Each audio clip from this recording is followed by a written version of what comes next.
যেভাবে আন্দোলন সংগ্রাম হয়েছে সেটা আপনারা ভুলে যাবেন না, এবং এখান থেকেই আমরা সারা বাংলাদেশে ছড়িয়ে দিতে পেরেছি। আপনারা জেনে খুশি হবেন, গতকালকে আমাদের যে আপনারা যে সমাবেশ করেছেন, মিছিল করেছেন, গতকালকেই আমাদের কাছে বিভিন্ন পর্যায়ের জাতীয় নেতৃবৃন্দ আমাদের কাছে চলে আসছেন। রাত 11:30 পর্যন্ত আজিম ভাই সহ, শিপন ভাই সহ আমরা মিটিং করেছি, এবং আজকে থেকে সারা বাংলাদেশকে ঐক্যবদ্ধ করার জন্য আমাদের আজিম ভাইয়ের নেতৃত্বে তথা বাংলাদেশ সরকারি কর্মচারী সমন্বয় পরিষদের নেতৃত্বে আমরা আজকে আবার পুনরায় বসার আলোচনা চালাচ্ছি।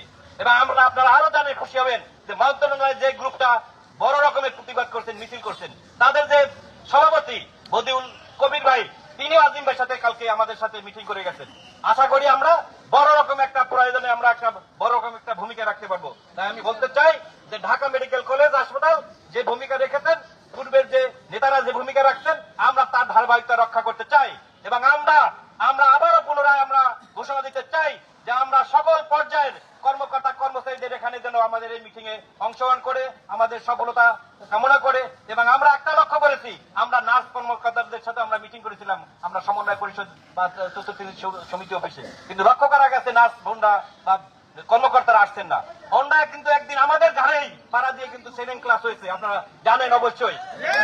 আজকে আমাদেরকে ভুলে যাচ্ছেন, এটা কিন্তু ঠিক না।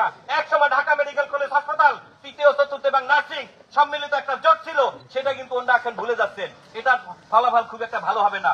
আমরা বলে দিতে চাই যে আগামীকাল থেকে নার্সদের পক্ষ থেকে অবশ্যই আমাদের এই কর্মসূচি যোগদান করবেন, একত্রতাবোধ ঘোষণা করবেন, অন্যথায় আমরা আরো কঠোর থেকে কঠোর ভূমিকায় নিব যে ভবিষ্যতে যেন আমাদের ঐক্য নষ্ট না করে, সেই দিকে আহ্বান করছি। ধন্যবাদ সবাইকে।